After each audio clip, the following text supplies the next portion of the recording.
الرحیم۔ السلام علیکم ناظرین، میں کہکشاں خان ختیجہ ٹی وی کی جانب سے آپ سبھی کا استقبال کرتی ہوں آپ کے اپنے پروگرام بزم خواتین میں۔ ناظرین، ہم نے جیسے کہ پچھلے ایپیسوڈ میں بتایا تھا کہ یہ اسپیشل محرم کے لیے ہم لوگوں نے پروگرام بنایا ہے، اور پچھلے ایپیسوڈ میں ہم نے بات کری تھی کہ کس طرح سے امام حسین کی یزید سے جنگ ہوئی اور کیا وجہ تھی یہ جنگ ہونے کی، جیسے کہ ہم لوگوں نے پہلے ایپیسوڈ میں بات کری تھی۔ آئیے اپنی آج کی اس گفتگو کو آگے بڑھاتے ہوئے ہم استقبال کرتے ہیں محترمہ راضیہ رضوی صاحبہ کا۔ السلام علیکم۔ وعلیکم السلام۔ تو محترمہ، جیسا کہ ہم لوگوں نے پچھلے ایپیسوڈ میں بات کری تھی کہ یہ جیسا آپ نے بتایا تھا کہ یہ ایک انسانیت اور حیوانیت کی جنگ تھی، اور یزید کیونکہ امام حسین سے بیعت چاہتا تھا اور وہ بیعت نہیں ملنے کی وجہ سے اس نے یہ خون و خرابہ اور یہ جنگ اتنی ظلم کے انتہا تک اس نے یہ واقعہ پہنچایا تھا۔ تو آج ہم آپ سے یہی جاننا چاہتے ہیں کہ بیعت کیا چیز ہے، کیا معنی ہیں بیعت کے، کیونکہ جیسے کہ ہم نے بتایا کہ یہ جو اسپیشل پروگرام ہم لوگ چلا رہے ہیں، یوں تو عام ہمارے شیعان حیدر قرار جانتے ہی ہیں، لیکن یہ آنے والی نسلوں کے لیے اور جو غیر مسلمان ہیں جن کو ہم شاید صحیح لفظوں میں نہیں بتا پاتے ہیں، ان تمام لوگوں کے لیے ہم یہ پروگرام کر رہے ہیں۔ تو ہم چاہتے ہیں کہ آپ بیعت کیا چیز ہے تھوڑا سا اس کو ایکسپلین کریں، اور یزید نے یہ بیعت کیوں مانگی تھی امام حسین سے، اس بات پہ ذرا سا روشنی ڈالیں۔ وعلیکم السلام۔ اعوذ باللہ من الشیطان الرجیم، بسم اللہ الرحمن الرحیم۔ رب اشرح لی صدری ویسر لی امری واحلل عقدۃ من لسانی یفقہوا قولی۔ کہکشاں آپ کا جو سوال ہے بڑا امپورٹنٹ سوال ہے اور بڑا اہم سوال ہے، کیونکہ اکثر ہوتا یہ ہے کہ آج کل کے جو ہمارے بچے ہیں وہ اتنی زیادہ اچھی اردو سے واقف نہیں ہوتے ہیں، اور وہ بیعت کیا ہے اور بیعت کے میننگ کیا ہے، اس کا مفہوم کیا ہے، اس کا مطلب کیا ہے، وہ نہیں جانتے۔ اور جیسا آپ نے ابھی ایک بات اور بھی کہی، اور ہم لوگوں کا جو مین فوکس ہے وہ اس پہ بھی ہے کہ ہم یہ جو ہماری گفتگو ہے وہ تمام انسانوں کے لیے ہو، کیونکہ امام حسین کسی ایک مثلا کسی ایک قوم کے نہیں ہیں، کسی ایک قبیلے کے نہیں ہیں، بلکہ یہ ایک انسانی تقاضا تھا جو حیوانیت کو ختم کرنے کے لیے امام حسین آئے۔ تو جتنے بھی قیامت تک کے آنے والے انسان ہیں، امام حسین ان انسانوں کے لیے آئے۔ اور میں نے پہلے بھی آپ کو یہی ایک بار بتایا تھا کہ جیسے ایک ڈاکٹر ہوتا ہے وہ کسی ایک فرقے کا نہیں ہوتا، بلکہ وہ تمام فرقوں کا ہوتا ہے، ہر انسان کے لیے ہوتا ہے، چاہے وہ جو بھی ہو۔ وہ یہ نہیں کہتا کہ نہیں تم بھئی میرے مذہب کے ماننے والے ہو تو تمہارا علاج کریں گے، باقی تمہارا علاج نہیں کریں گے۔ تو میں کوشش بھی کہکشاں یہی کر رہی ہوں کہ کچھ قرآن سے، کچھ حدیث سے، اور کچھ میں جو بیان کروں تو فطری راستوں سے لے جا کر میں مقصد کو لے جاؤں، کیونکہ فطرت سے کسی کو انکار نہیں ہوتا۔ ہو سکتا ہے ہماری کتابوں سے کسی کو انکار ہو، بھئی ہم کتابوں سے اپنے ویسے مسلمانوں کو تو ہم کہہ سکتے ہیں کہ آپ یہ کتاب دیکھ لیے، ان کو ہم مطمئن کر سکتے ہیں، لیکن غیر جو شیعہ ہیں یا غیر مسلمس ہیں ان کو ہم کتابوں کے حوالے ریفرنس دیں گے بھی تو ان کے کوئی فائدہ نہیں۔ تو میں وہ بھی چاہتی ہوں کہ میں وہ بھی دوں، لیکن میں چاہتی ہوں زیادہ گفتگو جو میری ہو آپ سے وہ یہ ہو کہ جو فطرت کے تقاضے ہیں میں ان ویو سے، میں ان راستوں سے بات کرنا چاہتی ہوں۔ تو دیکھیں، جیسے میں نے کہا تھا آپ سے کہ انسانیت اپنا دم توڑ رہی تھی اور ایک دم ختم ہو رہی تھی، حتیٰ کہ میں نے آپ کے سامنے مثالیں بھی دی۔ عالم یہ ہے کہ لوگ بالکل سمجھنا ہی نہیں چاہتے ہیں۔ تو آپ سمجھ سکتی ہیں کہ ایسے ماحول میں کہ جب انسان کی فکر و سوچ اتنی پست ہو چکی ہو کہ وہ شکر و حلووں کو خدا مان رہا ہو، تو پھر ان کے لیے ہم اور کیا بیان کر سکتے ہیں۔ ایسے ماحول میں جب ہمارے آخری نبی محمد مصطفیٰ صلی اللہ علیہ وسلم نے آ کر کہا کہ قولوا لا الہ الا اللہ تفلحوا. تو یہ چیز لوگوں کو بڑی ناگوار گزری. اچھا دیکھیے فطرت میں 2 چیزیں پائی جاتی ہیں. میں آپ کو بتاؤں 2 چیزیں کیا ہے، بلکہ میں آپ کو 2-3 چیزیں گنواتی ہوں. پہلی یہ ہوتا ہے کہ مثال کے طور پہ آپ بہت نیک ہیں اور بہت اچھی ہیں، اور میں کچھ غلط راستے پر جا رہی ہوں، یا میرا کچھ غلط طریقہ ہے، یا غلط ہمارا انداز ہے، یا کچھ خدا نہ کرے کہ غلط حرکتیں ہیں، تو آپ نے مجھے منع کیا. آپ نے مجھ سے کہا کہ بھئی خواہ راضیہ آپ یہ جو ہیں جو آپ کر رہی ہیں، مثلا آپ اللہ نہ کرے جیسے کہ آپ جو اتنا اس طرح سے اس راستے پہ جا رہی ہیں، یا جو ہے مطلب جو رسول کہہ رہے تھے کہ تم شکر کے خدا بنا رہے ہو، تم حلووں کے خدا بنا رہے ہو، جبکہ خدا تو بہت بڑا ہے نا، اللہ اکبر، یعنی کہ وہ سب سے بڑا ہے، اور تم نے اس کو سب سے پست کر دیا. یعنی حلوہ جو ایک دمی حلوائی کہتے ہیں نہیں، باتوں میں بھی کہتے ہیں بالکل، ہاں، تو حلوہ بنا دیا. تو ایک چیز ہوتی کہ آپ نے مجھے روکا تو مجھے بات بہت بری لگی، اور بری لگنے پر چونکہ انسانیت ایک دم پستی پر گئی ہے، تو ہم نے کیا کیا، آپ کو فائٹ کرنا شروع کر دیا، آپ کو مارنا شروع کر دیا. تو آپ نے پہلا کام کیا کیا، آپ نے پہلے مجھے روکا، اور جب آپ نے مجھے روکا میں نے نہیں مانا، بلکہ ایک نہ ماننا ایک الگ چیز ہوتی ہے، اور اس کے ہم نے بلکہ ہم نے دفاع کیا، اور ہم نے کیا کیا، آپ کو فائٹ کرنا شروع کر دیا، آپ کو مارنا شروع کر دیا. ہم نے منصوبے بنائے کہ کہکشاں نے مجھے منع کیسے کر دیا، کہکشاں نے اتنی مثلا ہمت کی کہ مجھے منع کر دیا. تو ہم نے منصوبے بنائے کہ آپ کو کیسے قتل کر دیں. تو آپ پھر کیا کریں گے اس وقت، آپ کا ریئیکٹ کیا ہوگا، آپ بھئی اس کا دفاع کریں گی، آپ دفاع کریں گی نا، آپ سوچیں گی کہ میں دفاع کروں. اور اس کے بعد دفاع کرنے کے بعد پھر کیا ہوگا، اگر آپ نے دفاع کرنے کے بعد بھی ہمارے دل میں یہ ہوا کہ نہیں اس نے تو دفاع کر لیا اور یہ تو بچ گئی، ہم ان کو چھوڑیں گے نہیں، انہوں نے مجھے ٹوکا کیسے، تو بھی ہم آپ کے اوپر دیکھ رہے ہیں کہ نہیں یہ تو ہمیں تو ان کو ختم کرنا ہی ہے، انہوں نے ہمیں ٹوکا کیسے. تو ہم ہر پل کوشش کر رہے ہیں، کوئی چیز ہم نے ایسی چھوڑی نہیں کہ میں آپ کو تباہ نہ کر دوں، میں آپ کو برباد نہ کر دوں، یا میں آپ کے لیے منصوبے بندی نہ کر لوں، سب کچھ. پھر ہم نے سوچا کہ نہیں، کہکشاں کے پاس جو ہے تو بڑی طاقت ہے، اور یہ جو ہے تو یوں جھکنے والوں میں سے نہیں ہے. تو پھر میں نے کیا کہ کہکشاں میں آپ کو اپنا دوست بناتی ہوں، جبکہ میرے دل میں محبت نہیں، میں تو بدلہ لینے کے لیے آ رہی ہوں نا. کہکشاں میں آپ کو دوست بنانا چاہتی ہوں، آپ میری اچھی فرینڈ بن جائیں، اور ہم آپ کے دوست بن گئے. تو اب جب دوست بن گئے ہم آپ کے، تو ظاہر سی بات ہے کہ اب ہم نے کہا کہ چلیے ٹھیک ہے، اب ہم آپ کے دوست بن جاتے ہیں. دوست بن کے، لیکن ہمارے چونکہ حسد ہے، جلن ہے، تو پھر ہم نے کہا چلیے ہم کمپرومائز کر لیتے ہیں. ہم کمپرومائز کرتے ہیں کہ اب آپ ہم کو نہ ٹوکیے گا، ہم آپ کو نہیں ٹوکیں گے. آپ نے کہا کہ چلیے ہم کمپرومائز کر لیتے ہیں. دوسری منزل آئی کمپرومائز کی. اس کے بعد ہم نے، اب میرے دل میں اتنی جلن تھی کہ ہم نے کہا کہ نہیں، ہم اس کمپرومائز کو بھی نہیں مانیں گے. اور آپ کی بات ہم نے کر تو لیا، کیونکہ ہم نے دوستی کی تھی، تو ہم نے کہا ٹھیک ہے چلیے آپ کہتی ہیں تو ہم کمپرومائز کر لیتے ہیں. لیکن اس کے باوجود بھی میرا دل ٹھنڈا نہیں ہوا. میں نے کہا کہ میں تو بدلہ لوں گی. تو اب ہم نے ایک دن آپ سے کہا کہ نہیں کہکشاں، آپ نے جو مجھے ٹوکا تھا وہ مجھے بہت برا لگا، میرے برے کام پر آپ نے مجھے ٹوکا، مجھے بہت برا لگا.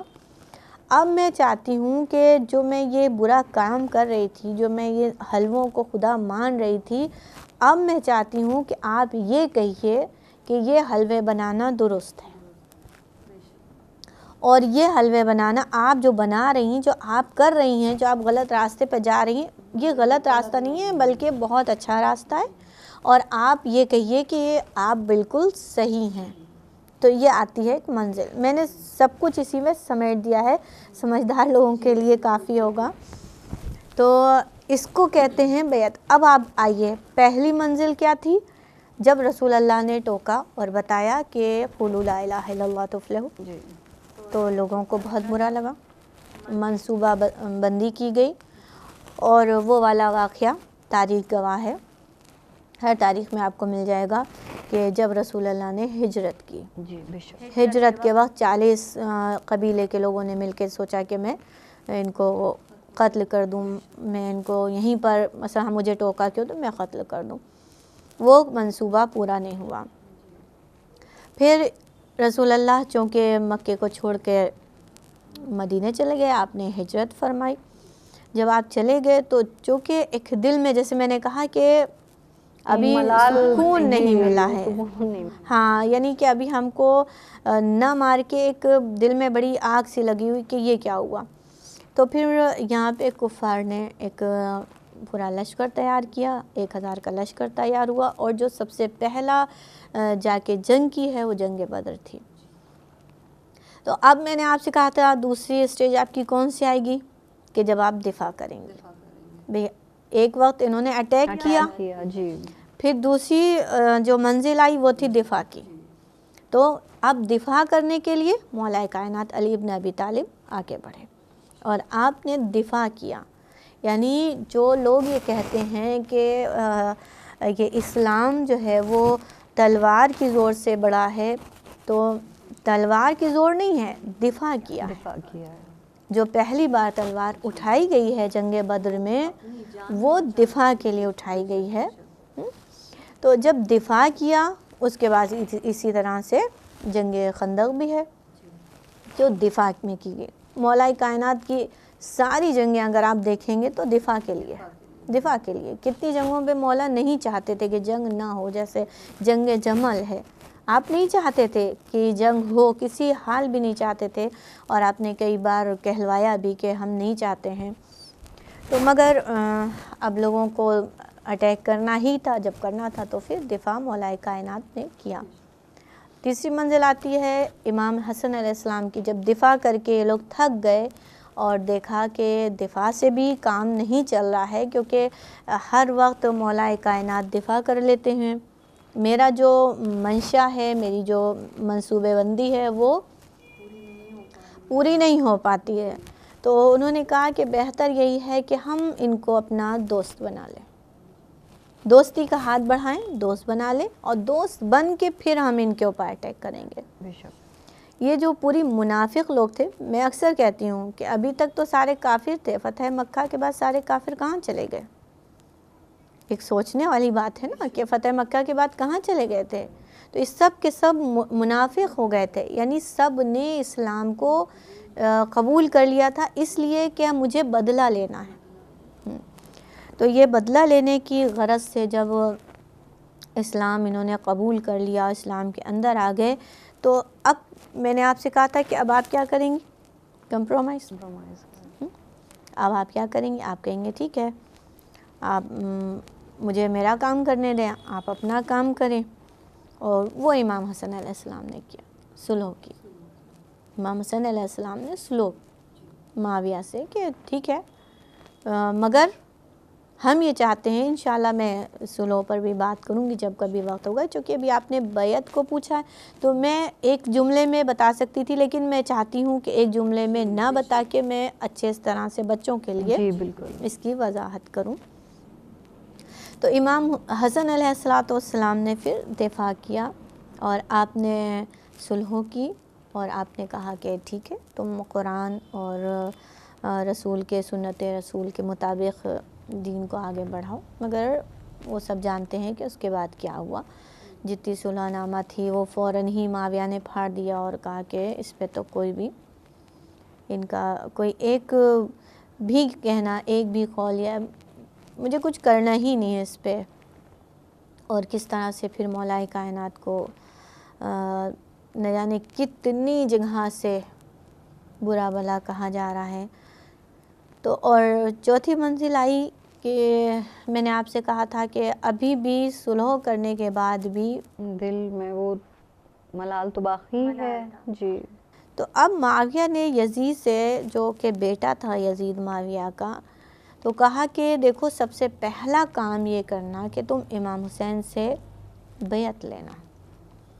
بیعت لینا کیا ہے کہ جو میں نے ابھی آپ کو ایک مثال دی کہ کہا کہ نہیں ابھی میرے دل میں چین نہیں آیا ہے، آپ یہ کریے کہ مجھے ان سب چیزوں کو رائٹ بولیے کہ یہ سب صحیح کر رہے ہیں، آپ نے صحیح کیا ہے، آپ نے کوئی جو ہم کر رہے ہیں غلط، آپ اس کو ہاں کریں.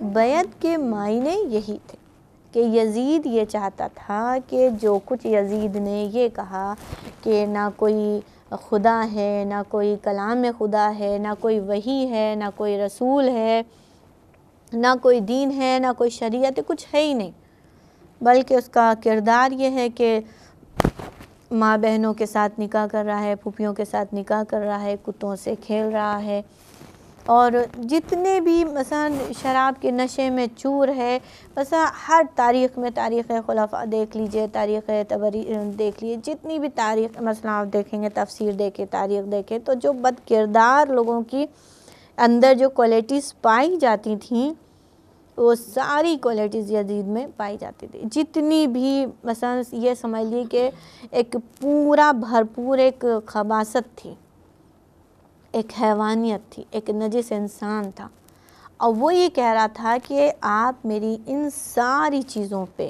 جتنی بھی ہمارے جو کچھ بھی ہم کر رہے ہیں، یعنی کہ یہ سب چیزوں کو امام حسین یہ سائن کریں، ایکسیپٹ نہیں کریں بلکہ سائن کریں کہ یہ سب جو ہم کر رہے ہیں وہ یہ مطلب صحیح ہے. یعنی امام حسین ایک شخصیت ہیں بھئی، ان کے گھر میں قرآن نازل ہو رہا ہے، اور بار بار یہی امام حسین بتا بھی رہے، اپنی جو معرفی کرا رہے ہیں، جو اپنا پہچانوا رہے ہیں، وہ یہی پہچانوا رہے ہیں کہ مجھے پہچانو، میں رسول کا نواسہ ہوں، ہمارے ہی گھر میں فرشتے آتے ہیں، ہمارے ہی گھر میں میکائیل، جبرائیل، اسرافیل، ہمارے ہی گھر میں ہمارا ہی جھولا جھلانے کے لیے لوگ آتے تھے، ہمارے ہی گھر میں جو ہے تو ملک الموت جو ہے اجازت لے کر آتا ہے، یہ بار بار پہچانوا رہے تھے. تو یہ ایک گھرانہ ہے جہاں کے فرشتے آئیں اور اپنے آپ کو ہمیشہ کبھی مسکین، کبھی ایسے یتیم بتا رہے ہیں، تو یہ ایک شرف کی بات ہے.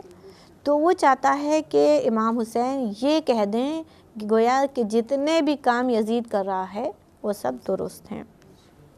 تو یہاں پہ جو قرآن نے کہا تو یا کہ لا فسدت السماوات والارض، اگر جو ہے تو یہاں پہ کہا جا رہا ہے کہ اگر یہ امام حسین بیعت کر لیتے، اور کہ بیعت ایک تو کر ہی نہیں سکتے تھے بے شک، کیونکہ غلط راہ پہ بالکل ہو جاتا اگر امام حسین اس چیز کی بیعت کر لیتے تو قرآن یہ کہتا ہے اکثرهم للحق کارہون ولو اتبع الحق اہواءهم لا فسدت السماوات والارض، کہ اکثریت جو ہے تو وہ ماننے والوں میں سے نہیں تھی، لیکن کبھی بھی حق جو ہے کبھی بھی باطل کی پیروی نہیں کر سکتا، کر ہی نہیں سکتا. یہ قرآن کا فیصلہ ہے، یہ کبھی نہیں کر سکتا. تو اللہ کہہ رہا ہے کہ کبھی امام حسین بیعت کر نہیں سکتے تھے. اور جب اس نے یزید نے بولا کہ آپ میری بیعت کیجئے، تو امام حسین نے یہی جملہ کہا کہ مجھ جیسا تجھ جیسے کی بیعت کبھی کر ہی نہیں سکتا، یعنی میں کبھی بھی تیرے ان کارناموں پر کہ جو تو نے کیے ہیں، جو تو کر رہا ہے، جو تیرے آبا اجداد کر رہے تھے، میں کبھی بھی اس کے اوپر سائن نہیں کر سکتا. یہ قرآن کا فیصلہ ہے کہ کبھی بھی حق باطل کی پیروی نہیں کر سکتا ہے. تو بھلا امام حسین کیسے بیعت کر لیتے، کیسے کہہ دیتے؟ تو اس لیے امام حسین نے کہا میں بیعت نہیں کروں گا. تو کہا کہ اگر حسین بیعت نہ کریں تو پھر ان کو قتل کر دینا، ان کو بالکل ختم کر دینا، ان کا نام و نشان ختم کر دینا. تو یہ یزید نے یہی کیا کہ امام حسین پر پھر اتنے ظلم کیے کہ حد یہ ہے کہ جب امام حسین شہید ہو گئے تو ایک انسان اگر ہے اور وہ سوچے کہ مثلا شہید ہونے کے بعد، قتل کر دینے کے بعد، پیاسا قتل کرنے کے بعد ایک حیوان ہی ہو سکتا تھا کہ جو لاشیں کو ٹکڑے ٹکڑے کر دے، یعنی انسان اگر کوئی ہے تو مجھے نہیں لگتا کہ وہ کسی پرندے کو بھی ٹکڑے ٹکڑے کرے گا، اور نہ کہ رسول کا نواسہ ہو. اور اس کو تو یزید یہی سمجھ رہا تھا کہ میں نے بالکل ختم کر دیا ہے، میں نے بالکل ایک دم بالکل ریزہ ریزہ کر دیا ہے، اب انسانیت بالکل ریزہ ریزہ ہو گئی. اور امام حسین نے یہی کہا کہ ٹھیک ہے، اگر تمہیں ایسا لگتا ہے کہ تم مجھے ختم کر دو گے تو ختم کر دو، لیکن ختم کرنے کے بعد آپ یہ دیکھیے کہ ادھر امام حسین کا سر قلم کیا اور نوک نیزے پر اس کو بلند کیا. تو سب سے بڑی پیروزی، سب سے بڑی جیت اور کا اعلان یہ تھا کہ فوراً ہی امام حسین نے سورہ کہف کی تلاوت کی اور بتا دیا کہ دیکھو میرے سر اور تن میں تو جدائی ہو سکتی ہے، لیکن ہم میں اور قرآن میں جدائی نہیں ہو سکتی۔ قرآن آج بھی زندہ ہے، ہمیشہ زندہ رہے گا، ہمارا تذکرہ آج بھی زندہ ہے اور قیامت تک کے زندہ رہے گا۔ محترمہ، جیسا کہ آپ بتا رہی ہیں کہ مطلب امام حسین نے، اور یقیناً یہ جو یزید کے کارنامے تھے ان پہ بیعت کرنا ناممکن سی بات تھی، لیکن اگر جیسے امام حسن علیہ السلام نے صلح کری تھی، کیا ممکن تھا کہ امام حسین بھی یہاں پہ صلح کر سکتے تھے؟ مطلب یہ بیعت اگر کر لیتے تو کیا ہوتا؟ دیکھیے ابھی ہم نے کہا، جیسے قرآن نے کہا کہ وَلَوْ اجْتَبَى الْحَقُّ أَهْوَاهُمْ لَفَسَدَتِ السَّمَاوَاتُ وَالْأَرْضُ، کہ اگر امام حسین بیعت کر لیتے، دیکھیے صلح تو ممکن نہیں تھی، صلح کا تو یہاں پہ سوال ہی نہیں تھا، کیونکہ وہاں معاویہ نے صلح کر لی تھی، لیکن معاویہ نے یزید سے کہا تھا کہ تم حسین سے بیعت لینا، صلح نہیں کرنا، بیعت لینا، یعنی صلح کی بات نہیں آئی تھی۔ تو امام حسین کے پاس صلح کا راستہ ہی نہیں تھا، اس نے کہا تھا یا تو میری بیعت کریے اور یا تو میں آپ کو قتل کر دوں، بس، یعنی اس کے علاوہ کوئی اور راستہ نہیں تھا، یا تو آپ میرے ان برے کارناموں پر صحیح کی دستخط کریے کہ بالکل یہ صحیح ہے، اور اگر آپ نہیں کرتے ہیں، اگر آپ میری ان سب چیزوں پر سچائی کی اور حق کی مہر نہیں لگاتے ہیں تو بس آپ تیار ہو جائیے، میں آپ کو قتل کروں۔ یعنی چارہ نہیں تھا، یا تو امام حسین بیعت کرتے یا تو امام حسین کو قتل کیا جاتا۔ تو امام حسین نے کہا کہ اس کے قبل کہ یزید مجھے مدینے میں قتل کر دے اور یہ بات یہیں پر ہو جائے کہ بھئی مدینے میں قتل کر دیا، بات واضح نہ ہوتی، اس لیے امام حسین نے پھر مدینہ چھوڑا اور پھر نانا کے روضے پر آئے۔ آپ نے اپنے نانا سے کہا کہ نانا اب مدینہ رہنے کے قابل نہیں رہا۔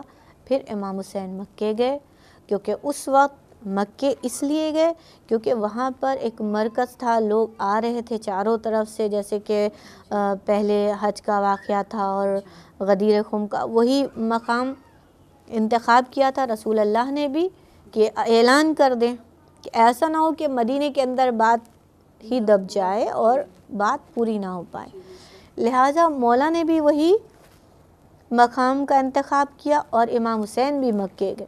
اور پھر جب انہوں نے دیکھا کہ نہیں، یہاں پہ یہ لوگ خاموشی سے شہید کر دیں گے، کیونکہ منصوبہ بنایا تھا یزید نے کہ جس وقت امام حسین طواف کریں گے تو جتنے بھی ساتھی ہوں گے بہت خاموشی سے ان کو وہیں پر قتل کر دیا جائے گا، نقاب پوش ہوں گے تو پتہ بھی نہیں چلے گا، اور 3 گروہ بنائے گئے تھے۔ یہ بھی ایک تفصیل ہے، انشاءاللہ پھر کبھی آپ کے سامنے بیان کروں گی، کہا کہ لوگ قتل کر دیں گے۔ امام حسین کو یہ بات پتہ چل گئی اور آپ نے فوراً ہی حج کو پھر عمرے سے بدلا، لیکن ہر مقام پر مدینے میں بھی آپ نے اپنا تعارف کرایا، اور پھر آپ نے یہاں پر مکے میں جب آپ نے بدلا ہے حج کو عمرے سے، پھر آپ نے وہاں پہ جا کر بہت بہترین خطبہ دیا، اور خطبہ دے کر آپ نے لوگوں کو بتایا کہ میں اپنے نانا کی امت کی اصلاح کے لیے جا رہا ہوں، میں دین اور قرآن اور شریعت کو بچانے کے لیے جا رہا ہوں۔ اور امام حسین نے بار بار اپنے آپ کو پہچانوایا کہ میں کون ہوں، میں رسول کا نواسہ ہوں، میں فاطمہ کا بیٹا ہوں، اسی طریقے سے جس طریقے سے چوتھے امام کا جو خطبہ ہے دربار یزید میں، اسی طریقے کا خطبہ مولا نے یہاں پہ دیا اور پہچانوایا۔ تو اگر امام حسین پہچانواتے ہوئے تاکہ کل یہ کوئی نہ کہے کہ ہم پہچان نہیں پائے تھے، ہاں، تو اگر امام حسین بیعت کر لیتے اور بیعت سے انکار نہ کرتے، شہید نہ ہوتے، تو آج ہم اور آپ جو یہاں پر بیٹھے ہوئے ہیں، جو آج ہر مسلمان اذان دے رہا ہے، ہر مسلمان دوڑ دوڑ کے نماز پڑھ رہا ہے، تو یہ سب کچھ بھی نہیں ہوتا، کیونکہ عقل کا معیار اتنا گھٹ گیا تھا نا، حلووں کو خدا مان رہے تھے، تو پھر حلوے کو نماز کی کیا ضرورت تھی؟ آپ سمجھ سکتے ہیں۔ تو مجھے نہیں لگتا، تو امام حسین نے بیعت سے انکار کر کے اپنا سب کچھ قربان کر کے دین کو بچایا. آج پوری انسانیت پر امام حسین کا یہ بہت بڑا احسان ہے. بے شک بے شک. بہت خوب محترمہ آپ نے جیسا کہ بتایا کہ کس طرح سے امام حسین نے اپنا سب کچھ قربان کر دیا دین اسلام کے خاطر. ناظرین، ہم امید کرتے ہیں کہ آپ کو ہمارا یہ پروگرام پسند آیا ہوگا، اور جو چیز ہم چاہ رہے تھے کہ ہمارے جو آنے والی نسلیں ہیں، جو بچے ہیں، نوجوان بچے ہیں، جن کو مثلاً بیعت کے معنی شاید نہ پتہ ہوں، تو اس پروگرام کے ذریعے انہیں یہ پتہ چلے گا کہ کیوں یزید نے بیعت مانگی تھی، کیا چیز تھی بیعت اس کی، اور کیوں امام حسین نے یہ بیعت لینے سے انکار کیا تھا. تو ناظرین، ہم امید کرتے ہیں کہ آپ کو یہ ہمارا پروگرام پسند میں نے کوشش یہی کی کہ میں فطرت کا لباس پہنا کہ میں آپ کے سامنے تاریخ کو بیان کروں، تاکہ ہر کوئی اس کو ایکسیپٹ کر سکے اور اس کو ماننے میں کوئی پریشانی نہ ہو، کہ یہ فطری تقاضے ہیں جو میں نے آپ کو بھی ایک مثال کے ذریعے بات دی بالکل. تھی. جیسا کہ آپ لوگوں نے دیکھا کہ کتنے اچھے انداز میں محترمہ راضیہ رضوی صاحبہ نے ہمیں ایک اس بیعت کی میننگ کو اتنے اچھے سے ایکسپلین کیا ہے. تو ناظرین، امید کرتے ہیں کہ آپ کو ہمارا یہ پروگرام پسند آیا ہوگا، اور اپنے اگلے ایپیسوڈ کے لیے ہم پھر آپ کے سامنے حاضر ہوں گے. تب تک کے لیے دیکھتے رہیے ختیجہ ٹی وی. السلام علیکم ورحمۃ اللہ وبرکاتہ.